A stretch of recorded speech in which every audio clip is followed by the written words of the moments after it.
देखिए unit number second का जो अपने पार्ट रहने वाला है वो सेकंड पार्ट है जिसका नाम है ओसिलेशन। क्या नाम है अभी? ओसिलेशन, जिसको बोलते हैं दोलन। क्या बोलते हैं? दोलन। यूनिट सेकंड जिसका नाम है पार्ट सेकंड, जिसका नाम है दोलन, ओसिलेशन। क्या नाम है भाई? ओसिलेशन। ठीक है, इसमें से अभी मैं बता देता हूं आपको। इसके अंदर इस पार्ट से लास्ट ईयर 6 नंबर का क्वेश्चन आया हुआ। 6 सर कैसे? एक तो आया हुआ 5 नंबर में जो आज पढ़ने वाले हैं अपन लास्ट ईयर, और एक परिभाषा आई है। ठीक है, बंधन ऊर्जा किसे कहते हैं या विभव कूट किसे कहते हैं। ठीक है, वैसे टोटल इसमें देखो part first part second in सभी से मिलाकर के एक यूनिट बनती है 22 नंबर की, सभी को पता है। ठीक है, लेकिन लास्ट ईयर इस पार्ट से 6 नंबर का काम आया हुआ है। तो देखिए सबसे पहले मैंने एक बात आपको बताया था कि गति क्या होती है। गति क्या होती है? मोशन क्या होती है? मोशन है समय के साथ स्थिति में परिवर्तन। और एक बात और बताई थी आपको, परिवर्तन की दर। ये और एक बात बताई थी, 2 ऑब्जर्वर पॉइंट होने चाहिए, यानी किसी एक वस्तु की किसी अन्य वस्तु के सापेक्ष, किसी एक वस्तु की किसी अन्य वस्तु के सापेक्ष स्थिति में परिवर्तन की दर, ऐसे बोल सकते हैं। या किसी एक वस्तु की किसी अन्य वस्तु के सापेक्ष समय के साथ होने वाला परिवर्तन क्या कहलाता है? गति। बात समझ में आ गई सारा? चलो आप देखो, अरे ये नहीं पूछेंगे कि गति क्या होती है, नहीं पूछेंगे, लेकिन पता होना चाहिए आपको। मोस्ट इंपोर्टेंट पूछेंगे क्या? आवर्त गति क्या होती है भी? एक होता है आवर्त गति, पीरियोडिक मोशन। आवर्त गति, पीरियोडिक मोशन क्या होती है? पीरियोडिक मोशन नाम सुना है क्या? नाम सुना है ना सभी ने? ठीक है, क्या होती है देखिए, यानी जब कोई भी एक कण, जब कोई भी एक कण अपने पथ को निश्चित समय में बार बार दोहराता है, जब कोई भी एक कण अपने पथ को निश्चित समय अंतराल बाद बार बार दोहराता है, ऐसी गति क्या कहते हैं? आवर्त गति, यानी कि पीरियोडिक मोशन।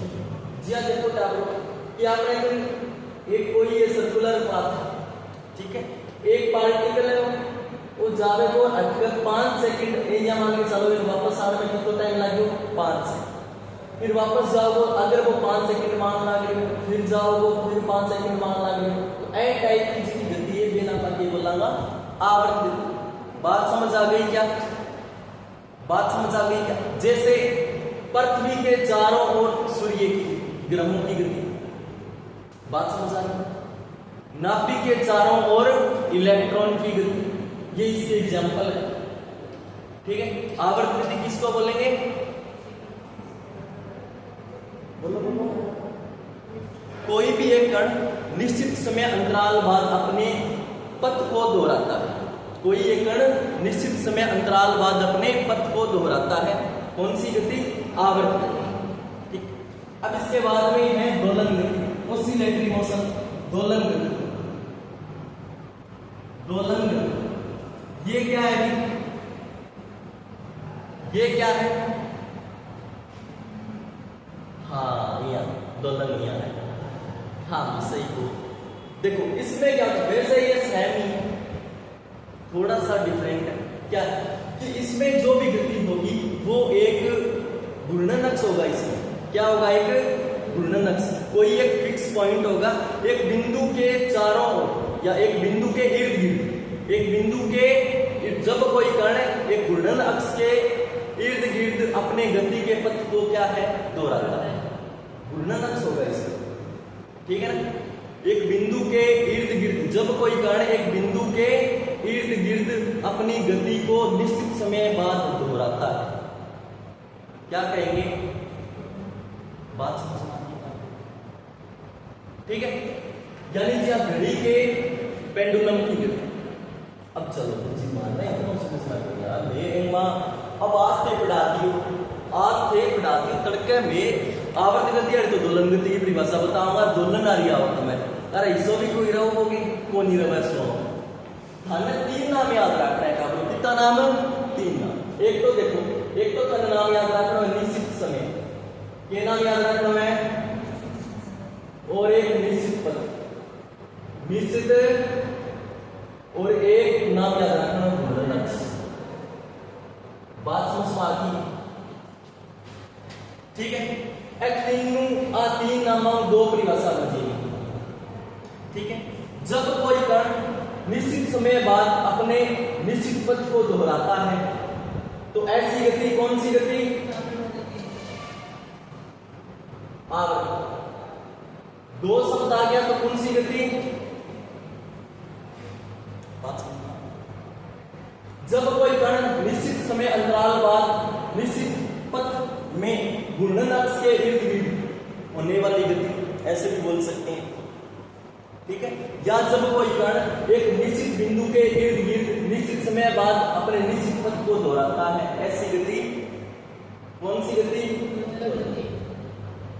बात समझ में आती है आपको ठीक तो दोलन गति की परिभाषा है जिसकी इंपॉर्टेंट है सेक्शन 1 सेक्शन 1 परिभाषा लिखी आवेगी और डैश डैश डैश कहलाती है आंसर होगा दोलन गति बात समझ में आ गई ठीक है अरे समझ में आओ अब देखो next and most important question स्वैच्छिक विभव रूप में दोलनी गति स्वैच्छिक विभव रूप में दोलनी गति स्वैच्छिक विभव रूप में दोलनी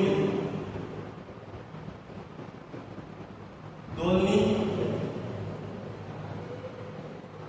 स्वैच्छिक विभव रूप में दोलनी ये टॉपिक पढ़ने पहला अपना काम करना है दोनों परिभाषा लिख ले वाली वो अलग टॉपिक स्टार्ट हो गयो जो 2026 के अंदर आएगा 2026 में ये सेक्शन बी के अंदर आया हुआ है 5 नंबर में सेक्शन बी में 5 नंबर में ये आया हुआ है ठीक है देखिए फिर आगे पहले परिभाषा लिख लो वो दोनों लिख लो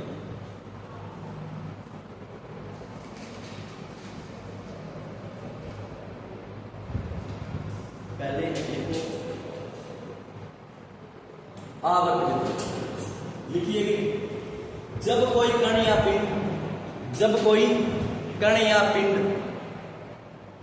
कोई कण या पिंड एक निश्चित पथ पर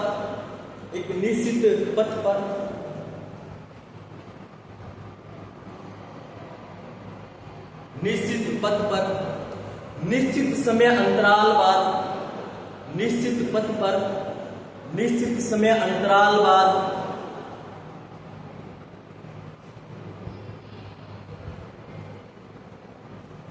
अपनी गति को दोहराता है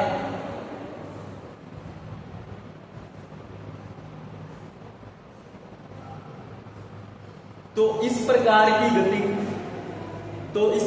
की गति कौन सी गति कहलाती है भाई आवर्त गति कहलाती है पीरियोडिक मोशन कहलाती है आवर्त गति कहलाती है पीरियोडिक मोशन कहलाती है इसके एग्जांपल किसी नाभिक के चारों ओर इलेक्ट्रॉन की गति किसी नाभिक के चारों ओर इलेक्ट्रॉन की गति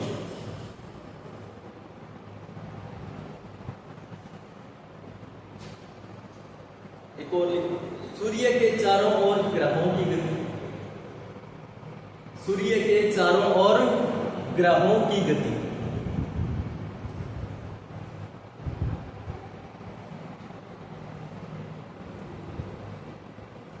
लिख दिया गया अब नेक्स्ट परिभाषा कौन सी नेक्स्ट लिखो दोलन गति की परिभाषा दोलन गति की परिभाषा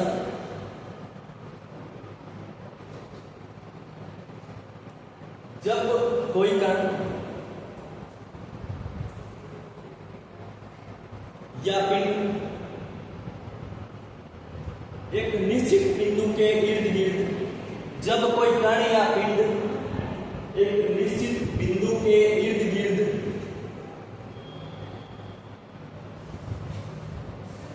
निश्चित समय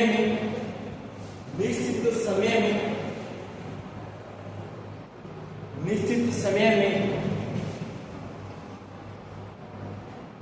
बार बार अपनी गति को दोहराता है,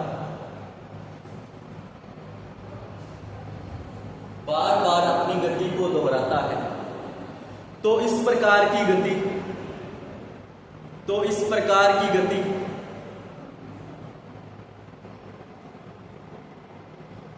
दोलन गति कहलाती है। तो इस प्रकार की गति दोलन गति कहलाती है। ठीक है, एग्जाम्पल लिखना।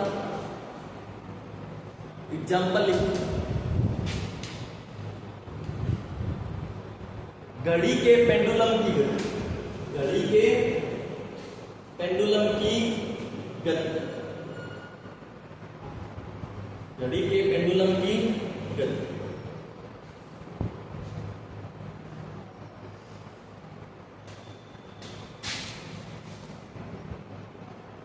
अब देखो नेक्स्ट और इंपॉर्टेंट टॉपिक है टॉपिक का नाम क्या है भाई? टॉपिक का नाम क्या है? स्वैच्छिक विभव रूप में दोलनी गति, oscillatory motion in potential wave. ठीक है, अब जो क्वेश्चन भी कई तरीकों पूछे जाते, और भी तरीकों कौन से वो भी बताओ ना। सिद्ध कीजिए कि लघु आयाम के दोलन सदैव सरल आवर्ती होते हैं। अभी धारण की समझना पड़ेगा, वो मैं केवल लागे है नहीं। लेकिन एक बात ठीक तो समझो, टॉपिक को नाम के है स्वैच्छिक विभव रूप में दोलनी। अब हमारे पास में एक विभव रूप है, क्या है? एक विभव रूप है, पोटेंशियल वेल है। वो किस तरीके से होता है? अभी देखिए, ये है हमारे पास में एक पोटेंशियल वेल विभव रूप बनाते हैं अपन। ठीक है, यहाँ पे क्या क्या होता है? यहाँ पे होती है इसकी ऊर्जा, क्या होती है? और वो भी होती है स्थितिज ऊर्जा। ठीक है, और देखिए यहाँ पे होता है एक्स अक्ष यानी विस्थापन, ये तो होती है ऊर्जा और ये होता है विस्थापन। ठीक है, अब देखिए ये इस तरीके से पोटेंशियल वेल होता है अपने पास। क्या होता है? एक पोटेंशियल वेल, ये होता है विभव। लास्ट ईयर यही तो परिभाषा आई हुई है, क्या? विभव को परिभाषा। ठीक है, और ये पूरा टॉपिक आएगा। इस टॉपिक में हमें स्थितिज ऊर्जा और फोर्स निकालना होता है। इस टॉपिक में क्या निकालना होता है? स्थितिज ऊर्जा निकालनी होती है किसी पार्टिकल की, और एक उस पे जो फोर्स लग रहा है वो निकालना होता है। ठीक है, अब देखिए ये हमारे पास में क्या है? एक पोटेंशियल वेल है, विभव कूप है। ये इधर चल रहा है, इसका मतलब यहाँ पे विस्थापन में परिवर्तन हो रहा है, उधर चल रहा है, यहाँ इसकी कोई ना कोई क्या है? एनर्जी नजर हो रही है।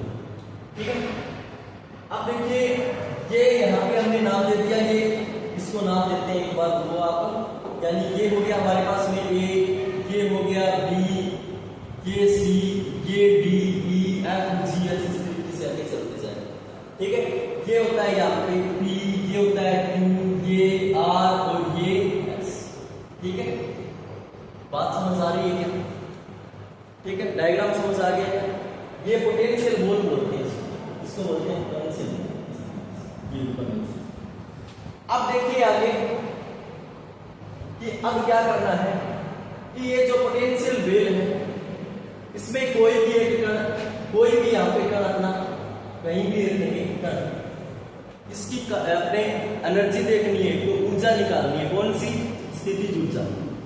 ठीक है, तो देखिए भी सबसे पहले इसमें मानते हैं अपन क्या कि इस कण पे जो भी ये जो ऊर्जा होगी, ऊर्जा ये फंक्शन होगी x of y of z।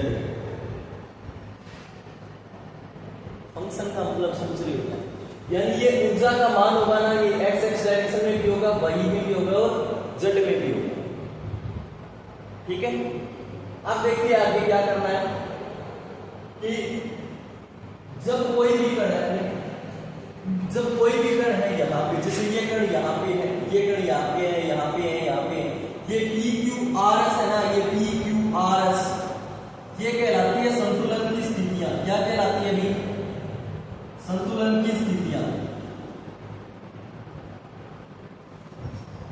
ठीक है, कैसे कहलाती है, क्यों कहलाती है, ये बात छोड़ो एक बार। अभी आप इतना समझो पी क्यू आर एस क्या कहलाती है, संतुलन की स्थितियां। किसकी?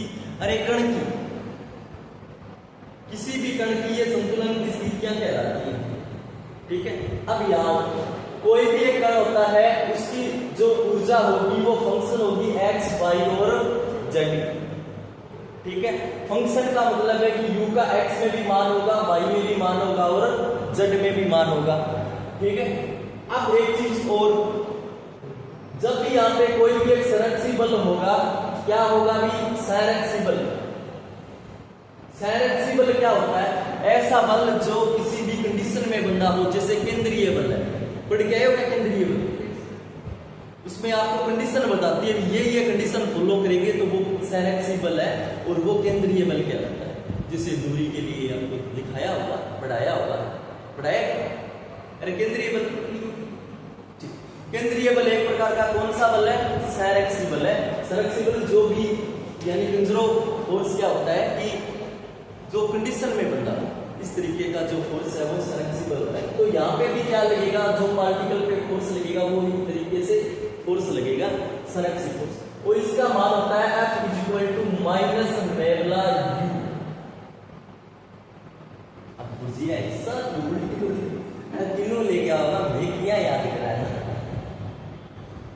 है, इसी बात समझ यहाँ पे दिमाग में ठीक हो। यहाँ होता बहुत सिंपल टॉपिक है और मन मेरो थारा समझ में आ रहा है। ठीक है, अभी कहीं मत खाने की बात बताइए और सुनो। पहला तो देखो, एक पोटेंशियल वेव बना ले हुआ सारा, अरे बना ले हुआ कि अटे ए बी सी डी दिखा दे हुआ कि सारा। अटे देखो अटोला जी ओ पी ओ गयो क्यू ओ गयो आर ओ गयो एस ओ, इतना काम कर दे हुआ कि हाँ ना जीरो कर दे, वो तो और चालू ना कोई दिन अपन तो मतलब अपन अटो लेके बात समझ पा गई। अब देखो और क्या बताना आगे होगा, यहाँ पे जो ये जो वक्र है, किन किन के मध्य वक्र है अभी? स्थितिज ऊर्जा और विस्थापन के मध्य, स्थितिज ऊर्जा और विस्थापन, ये x विस्थापन है। ठीक है, अब देखिए ये जो स्थितिज ऊर्जा होगी, ये विस्थापन किस में भी हो सकता है, पार्टिकल में x में भी हो सकता है, y में भी हो सकता है और z में भी। अपन ने x में दिखाया है। ठीक है ना, अब इसको यहाँ पे जो भी फोर्स लगेगा किसी भी पार्टिकल पे, वो लगेगा संरक्षी प्रकृति का। और संरक्षी प्रकृति के लिए जो फोर्स की वैल्यू होती है वो होती है F = -μ u। फोर्स की वैल्यू कितनी होती है? -μ u। और ये नेबुला होता है ना, इसकी वैल्यू क्या होती है सभी को पता है क्या भाई? डेल कोन डेल x i के, डेल कोन डेल y j के, डेल कोन डेल z। नहीं पता क्या? नाम आज सुना है तो मैं बता देता हूं, ये एनजीएसयू है। ये मैं प्रूफ करके दिखाऊंगा आपको कि इसके बराबर ये होता है। और अगर आपको प्रूफ देखना है तो चैनल पे वीडियो पढ़िए, अदिश फलन की प्रवणता से देख लेना, यहां से आएगा किसकी वैल्यू नहीं होती, ये प्रूफ किया हुआ है। ठीक है ना, तो अभी तक आपको क्या याद रखना है? नेबुला = डेल कोन डेल x, इसकी वैल्यू ये होती है। बात समझ आ गई क्या? अब देखिए इसको यहाँ पे रखेंगे तो F = ये माइनस तो है ही, डेल कोन डेल x i के, डेल कोन डेल y j के और डेल कोन डेल z के, और आगे आ जाएगा। अब इसको u अंदर मल्टीप्लाई कर देंगे, अंदर मल्टीप्लाई करेंगे तो क्या आ जाएगा? F = -डेल u कोन डेल x। अब देखिए आगे नहीं लिखेंगे, y का नहीं लिखेंगे, z का नहीं लिखेंगे, क्योंकि हमने कहाँ लिया है? बस ओनली फॉर x का लिया। बात समझ आ गई? तो फोर्स लगेगा ना तो इतना लगेगा, इस पे जो फोर्स की वैल्यू आ गई तो F = क्या आ गई? -डेल u कोन डेल x। इतनी बात समझ आ गई क्या? इतनी बात समझ आ गई क्या? इतनी बात समझ आ गई तो आगे देखिए इसकी थ्योरी है, इसकी थ्योरी है एक पेज की, मैं अभी बता देता हूँ, एक से ज्यादा की है। इसमें क्या क्या लिखाऊंगा मैं आपको? 3 परिभाषा लिखूंगा, तीनों इंपॉर्टेंट है। ठीक है ना, एक तो विभव की क्या होती है, एक बंधन ऊर्जा की, और एक परिभाषा और लिखूंगा बद्ध अवस्था क्या होती है, वो अभी मैं बता देता हूँ, अभी परिभाषा बाद में लिखूंगा। देखिए इतनी बात समझ आ गई क्या? अब देखिए इसमें क्या करना है, इसमें क्या करना है, इसकी थ्योरी देखते हैं, थ्योरी बनाते हैं। सबसे पहले देखिए कि इस पे ये आगे अपना फोर्स मान लेते हैं कि हमारे पास में कोई भी एक कण है, क्या है? कोई भी एक कण, ये आ गया जो कण पे फोर्स लगेगा, अगर ये जो संतुलन की स्थितियां हैं पी क्यू आर एस, इस पे एक्स एक्स के समांतर, एक्स एक्स के क्या है, अगर हम समांतर लाइन खींचे, रेखाएं खींचे, तो इस पे जो लगने वाला फोर्स है वो जीरो होगा। क्या होगा? क्यों होगा? अगर फोर्स जीरो हो गया तो क्या जीरो होगा? बोलो, मेरी बात सुनो। यानी यहाँ पे फोर्स, ये देखिए, अगर ये क्या है, यहाँ पे क्या होगा? ठीक है, फोर्स को, क्योंकि एक्स एक्स में समांतर है, एक्स एक्स के समांतर मतलब एक्स एक्स के रिस्पेक्ट में, एक्स एक्स समांतर यानी कांस्टेंट है। क्या है? कांस्टेंट। तो इसकी वैल्यू क्या आएगी? फोर्स की जीरो ही आएगी। वैल्यू को डेल एक्स है, डेल एक्स में कोई चेंज ही नहीं हो रहा, तो क्या आएगी? जीरो। तो पी क्यू आर एस पे लगने वाला फोर्स क्या है? समांतर है। क्या है? अगर समांतर है तो फोर्स क्या होगा? जीरो। इसलिए ये पी क्यू आर एस क्या कहलाती है? संतुलन की स्थितियां। बात समझ आ गई क्या? अब देखिए, अब कोई पार्टिकल यहां रखा है, कोई पार्टिकल कहां रखा है? यहां, क्यू मान लो और एस पे मान लो। अगर यहां पे पार्टिकल रखा है, इसका मतलब ये है कि यहां पे स्थितिज ऊर्जा है, यहां पे क्या है? स्थितिज ऊर्जा। अब इस कण को क्या करूं मैं? थोड़ा सा विस्थापित कर दूं, चाहे इधर कर दो चाहे इधर कर दो, विस्थापित कर दे तो क्या होगा? ये अपनी ओरिजिनल स्थिति से थोड़ा सा अलग हो जाएगा और ये इधर आएगा, इधर आएगा, मतलब इस कण ये प्रारंभिक स्थिति से दूर हटने का प्रयास करेगा, करेगा कि नहीं करेगा? और इस पे फोर्स लगने लग जाएगा। तो ये यहाँ कहना का मतलब है, आप कोई पहाड़ पर चढ़ रही हो, कोई स्थायी है ये, तो नहीं थोड़ा सा धक्का देता ही वो आ जाए। तो एच क्यू और एस यानी बैक के हुए अपने कन एस स्थायी संतुलन की स्थिति है, कौन-सी हुए?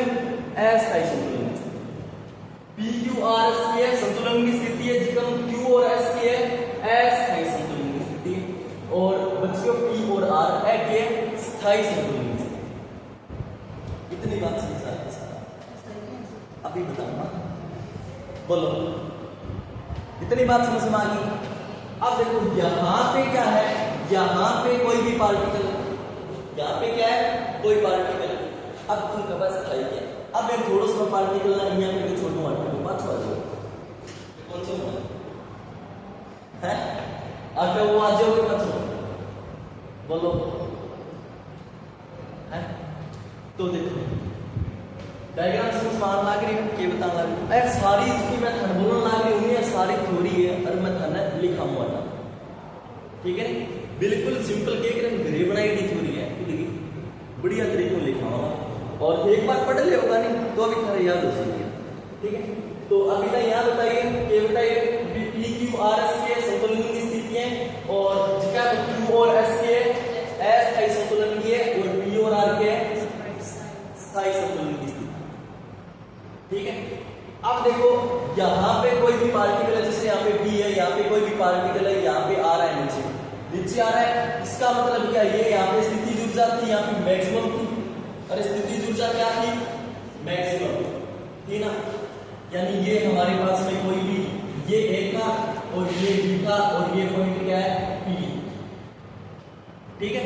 अब कोई पार्टिकल यहाँ था, इसको मैं क्या कर देता हूं? इसको थोड़ा सा विस्थापित कर देता हूं, तो ये यहाँ आ जाएगा। यहाँ पे क्या थी? यहाँ पे जो पोटेंशियल वेल थी, इसकी पोटेंशियल एनर्जी थी, पोटेंशियल एनर्जी वो क्या थी? मैक्सिमम। अरे अच्छा, वो खड़े हुआ रहा और बेंच को आगे धक्को दे दी, धक्को दे है के पर बस जो व्यू पॉइंट पर को नहीं केवा पहला क्यों पर कोनी तो अलग है, तो अलग कंडीशन बताना लगे उसने। अब मैं परिभाषा निकल गया कि विभव की, जिदा आप मान के चला गए कोई भी पार्टिकल की है v पर मान लो, ठीक है? या q पर मान लीजिए, वो अटमा वो पार्टिकल, फिर काउंट अटमा हो, वो एक भी पोटेंशियल है। बात समझ आ गई? अब देखो, कोई पार्टिकल आप मान लियो, कोई पार्टिकल आपने कहा v पर है, बैंक में आप थोड़ा सा विस्थापित कराना, तो विस्थापित कर दिया, जिया वो नीचा आओगे तो मैं वेग करवा कर रूप बढ़ते जाओ, और आखिर में कितनी होगी?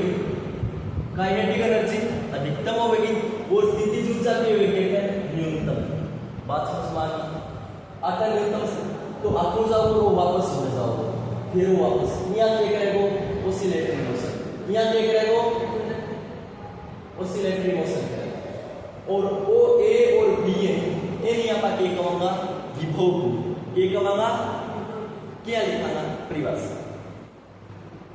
किसी परिबद्ध क्षेत्रफल ए तथा बी के मध्य स्थित बिंदु P न्यूनतम स्थितिज ऊर्जा के इर्द गिर्द, न्यूनतम स्थितिज ऊर्जा P के इर्द गिर्द परिबद्ध क्षेत्रफल A तथा B के मध्य के क्षेत्र को क्या कहते हैं विभव। न्यूनतम स्थितिज ऊर्जा P के, न्यूनतम स्थितिज ऊर्जा P के इर्द गिर्द परिबद्ध क्षेत्रफल A तथा B के मध्य के क्षेत्र को क्या कहते हैं विभव। बात समझ आ गई क्या? अब यहाँ पे स्थितिज ऊर्जा कितनी है न्यूनतम है, यहाँ पे स्थितिज ऊर्जा कितनी है भाई, अरे बताओ ध्यान है सारा। स्थितिज ऊर्जा अटकी होगी क्योंकि पार्टिकल आओगे वो पूर्ण रूप में गतिशील होगा, तो m पर आगे की होगी काइनेटिक एनर्जी अधिकतम होगी, काइनेटिक एनर्जी अधिकतम होगी तो पोटेंशियल एनर्जी न्यूनतम, और अक्षय में पोटेंशियल एनर्जी की होगी अधिकतम। तो किसी कण के यानी बिंदु B पर की होगी पोटेंशियल एनर्जी अधिकतम और बिंदु B पर न्यूनतम, ठीक है ना। तो बिंदु B पर की अधिकतम स्थितिज ऊर्जा और बिंदु P पर न्यूनतम स्थितिज ऊर्जा के अंतर को क्या कहते हैं बंधन ऊर्जा, क्या कहते हैं बाइंडिंग एनर्जी कहते हैं, बंधन ऊर्जा, बंधन।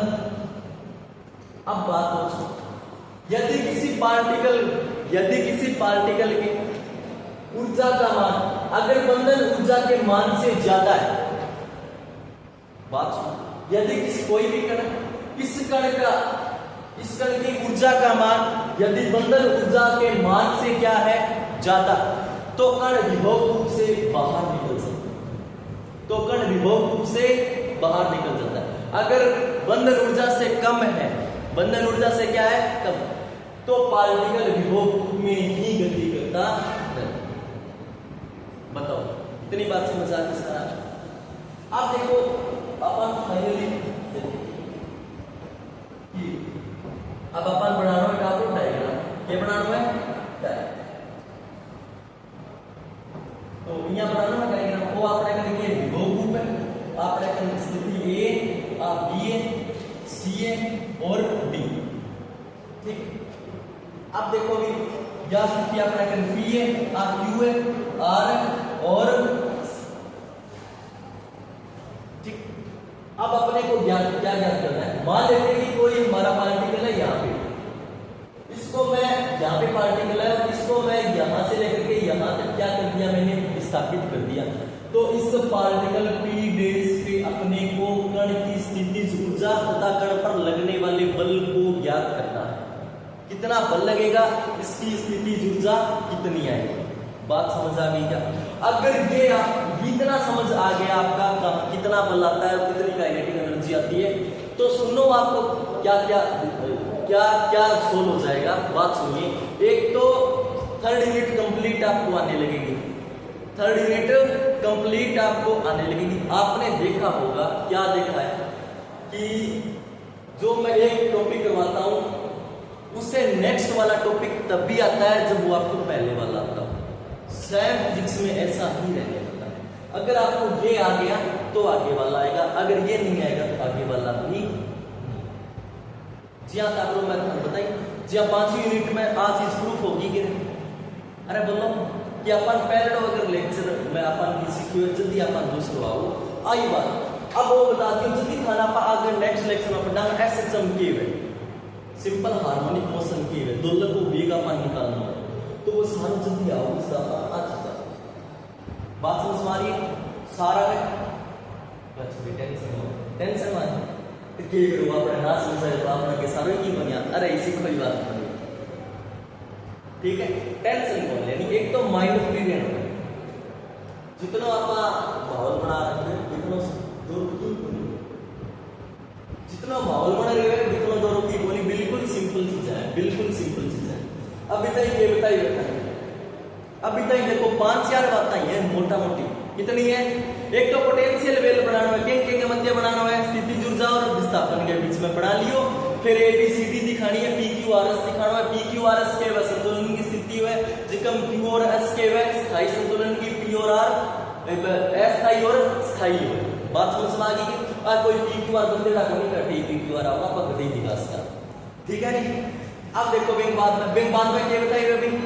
बिंग बाद में देखो वो जिसको आयन ऊपर जिसको फोर्स लगा वो कंजर्वेशन फोर्स लगा वो सनक्सिबल लगा वो जिसको को मान हुआ F = माइनस नेबला यू और आप x पर चलांगा तो F बराबर क्या होगा minus del U upon del x को फोर्स आ जाएगा।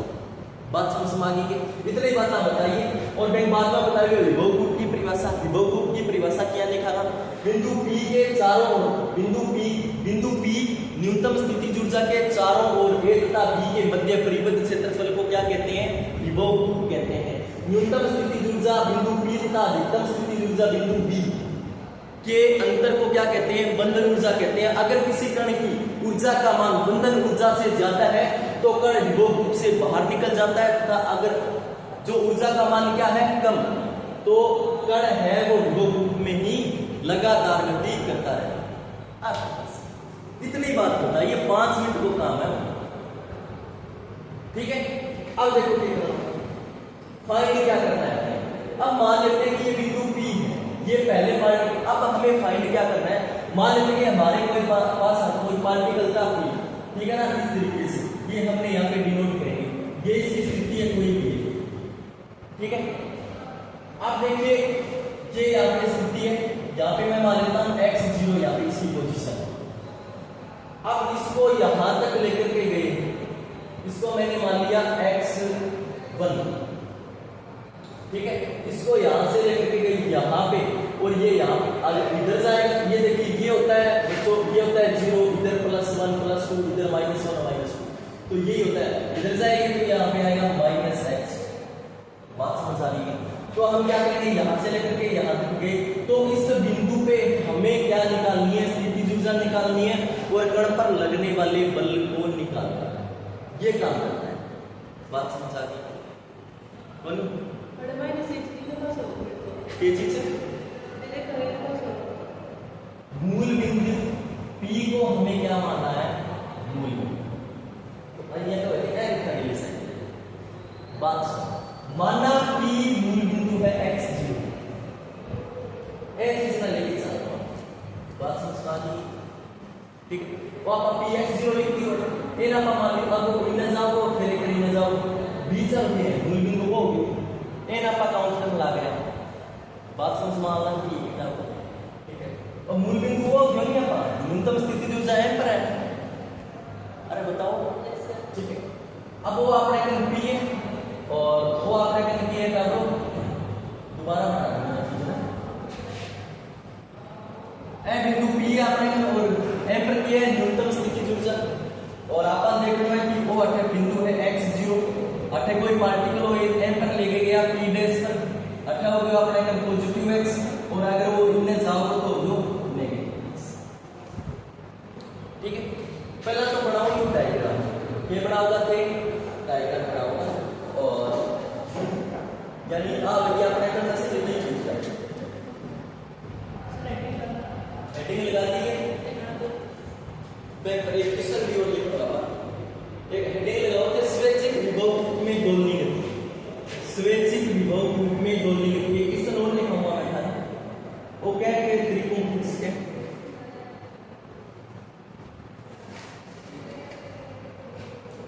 स्वैच्छिक विभव में दोलनी गति लिख दी। इसके बाद में ये किस तरीके से पूछ सकते हैं, क्वेश्चन लगा करके लिखो। सिद्ध कीजिए कि लघु आयाम के दोलन, सिद्ध कीजिए कि लघु आयाम के दोलन सदैव सरल आवृत्ति होते हैं। लघु आयाम के दोलन सदैव सरल आवृत्ति होते हैं। सिद्ध कीजिए कि लघु आयाम के दोलन सदैव सरल आवृत्ति होते हैं। एक तरीका और लिखिए भी किस तरीके से पूछ सकते हैं, एक तरीका और लिखिए। सिद्ध कीजिए कि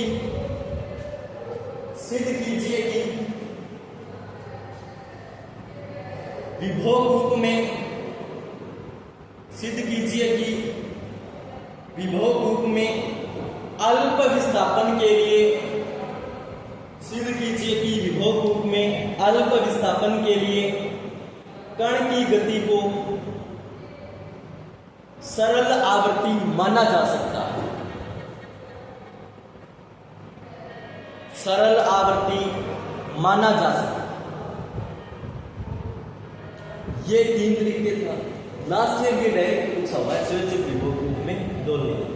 ठीक है, अब देखिए, अब आपको बनाना है छोटा डायग्राम। क्या बनाना है?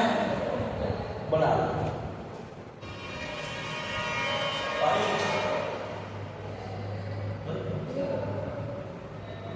चलो कोई बात नहीं है ना ना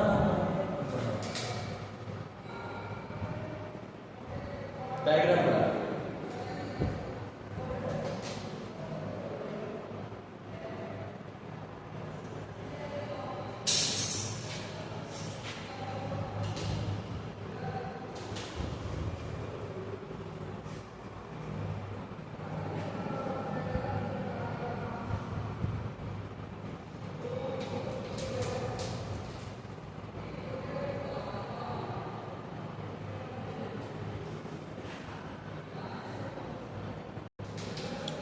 बनानी। अब देखो आगे हम लिखते हैं, डायरेक्ट लिखो नहीं, ये लिखोगा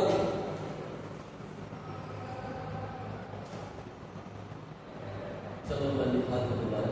डायरेक्ट लिखो,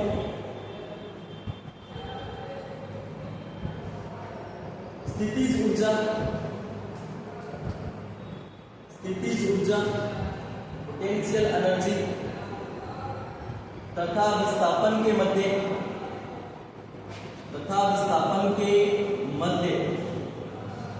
उपरोक्त वक्र प्राप्त होता है। उपरोक्त वक्र प्राप्त होता है।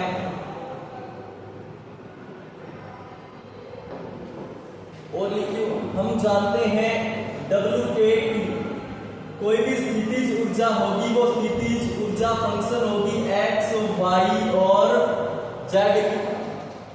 ठीक है, और यहाँ पे संरक्षी प्रकृति के बल, संरक्षी बल के लिए क्या होता है? संरक्षी बल के लिए F इज इक्वल टू होता है, F is equal to minus nabla U। इसको बोलते हैं नेबुला। क्या बोलते हैं इसको? ग्रेडियंट भी बोलते हैं इसको बोलते हैं नेबुला। और जिसकी वैल्यू होती है del upon del x i के, del upon del y j के और डेल अपॉन डेल z के। ठीक है, तो F इज इक्वल टू क्या हो जाएगा? F इज इक्वल टू हो जाएगा minus del U upon del x, del upon del y j के, डेल अपॉन डेल z के और U आ जाएगा। यहाँ पे F is equal to direct लिख देंगे minus del U upon del x। ये F x के लिए है, ओनली फॉर क्या है? x दिशा में विस्थापन के लिए, x दिशा में विस्थापन के लिए जो फोर्स है वो है। इतना लिखो, x दिशा में विस्थापन। ये समीकरण नंबर 1 दे देना इसको, समीकरण नंबर 1 दे देना इसको।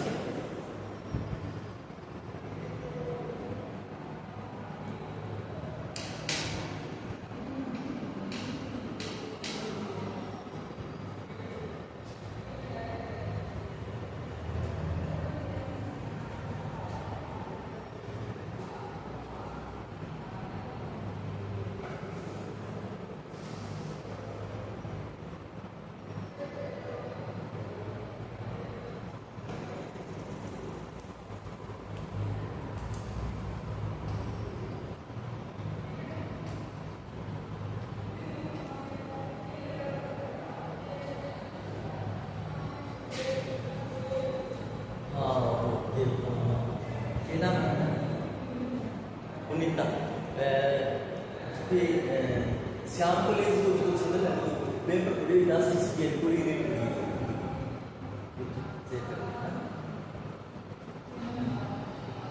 श्री श्याम कॉलेज का इलास्टिसिटी है पूरी। सोमवार को टेस्ट है, सोमवार तक दिया तने कौन का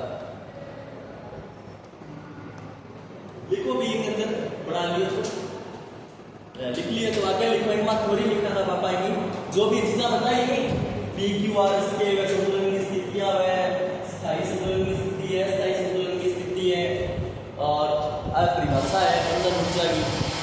चलो बेल होगी तो पापा नेक्स्ट क्लास के अंदर, ठीक है।